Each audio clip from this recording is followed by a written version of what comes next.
Hello everyone, this is Arpit Singh. Today you are going to understand a popular writer, Dom Marius.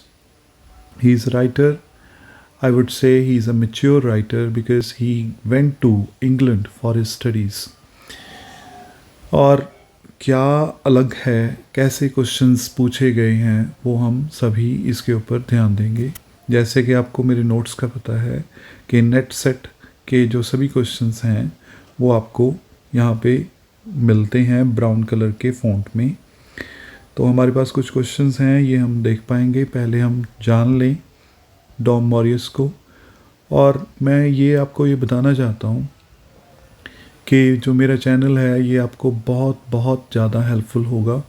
आप इस channel के ऊपर totally rely कर सकते हो। कोई भी राइटर आप मेरे यूट्यूब चैनल से पढ़ रहे हो, वो राइटर का जो भी कंटेंट है वो अपने आप में कंप्लीट है।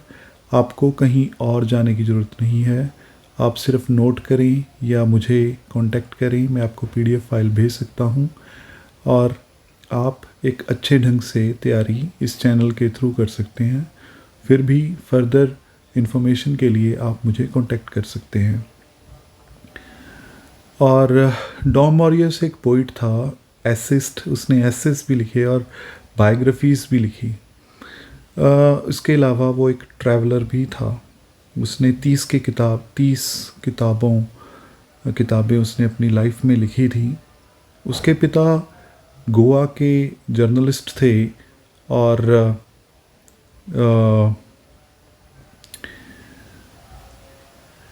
एंड राइटर फ्रैंक मॉरियस, उसके पिता का नाम था फ्रैंक मॉरियस। वो टाइम्स ऑफ इंडिया जो न्यूज़पेपर है उसके फर्स्ट इंडियन एडिटर थे।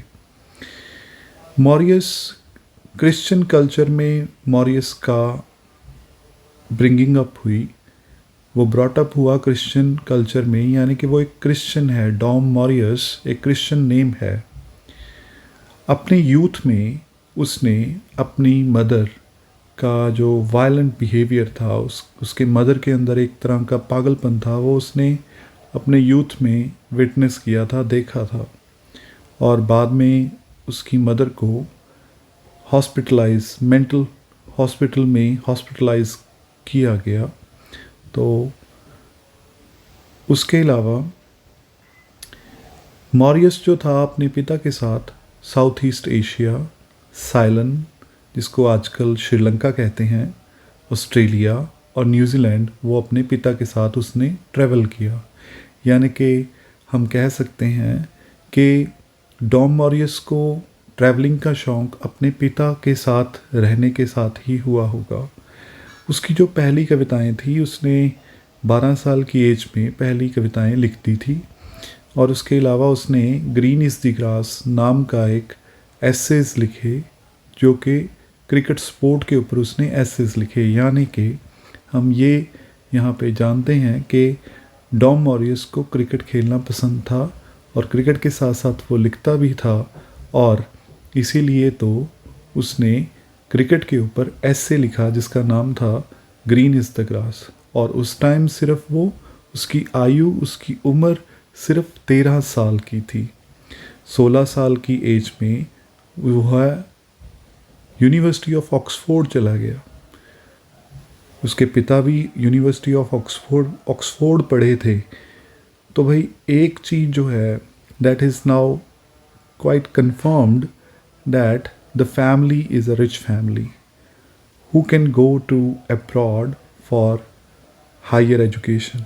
तो भाई अमीर तो ये थे।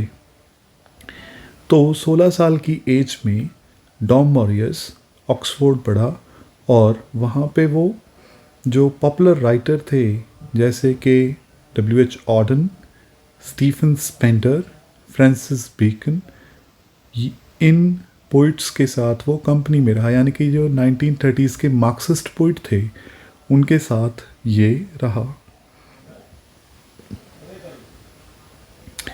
उसकी जो पहली पोइट्री उसने लिखी, अ बिगनिंग, ये पोइट्री को हॉथरडन प्राइज़ मिला। एक अच्छा प्राइज़, लिटरेचर का प्राइज़ इस पहली किताब, कविताओं की किताब के लिए उसको मिला। और उसके बाद वो एक सीरियस पोइट बन चुका था, पॉपुलर पोइट बन चुका था।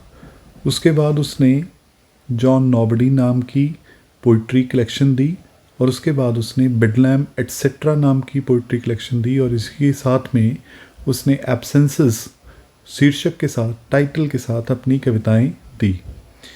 उसकी जो एक और जो पोइट्री की किताब थी सेरेंडीप, इस जो कि 1990 में पब्लिश हुई थी, इसी किताब के लिए उसे इस किताब के लिए उसे साहित्य अकादमी अवार्ड मिला था, साहित्य अकादमी अवार्ड मिला था। और ये एक इम्पॉर्टेंट पॉइंट रहेगा जो कि पूछा जा सकता है पेपर्स में। सेरेंडीप नाम की किताब के कारण उसको साहित्य अकादमी अवार्ड मिला, जो कि इंडिया का एक लिटरेरी प्राइज़ है। उसकी फेमस पोएम्स हैं एब्सेंसेस, स्प्री, रेजेंडवूज, सेरेंडीप। उसने ये पोइट्री की वॉल्यूम्स को प्रोड्यूस करने के बाद उसने पोइट्री को छोड़ दिया। एक लंबी रिस्पाइट, आराम पे वो चला गया। 20 साल की एज में उसने पहले इंटरव्यूज़, वो एक जर्नलिज्म में आ गया। उसने 14वें दलाई लामा की इंटरव्यू ली, Dalai Lama Tibetan spiritual leader की इंटरव्यू ली। उसके बाद उसने मैगज़ीन्स में लिखना शुरू किया।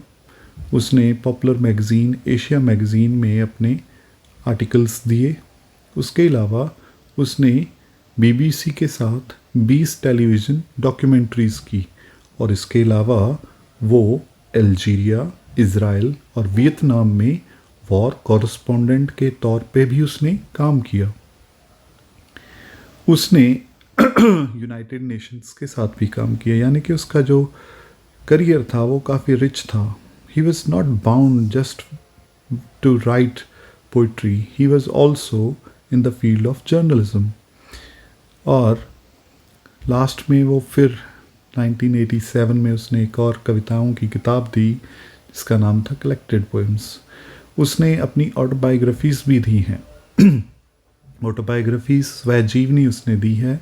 माई सन्स फादर, मेरे बेटे का पिता, नेवर एट होम, ये 2 उसकी ऑटोबायोग्राफीज़ हैं, जिसमें से इम्पॉर्टेंट ऑटोबायोग्राफी है माई सन्स फादर।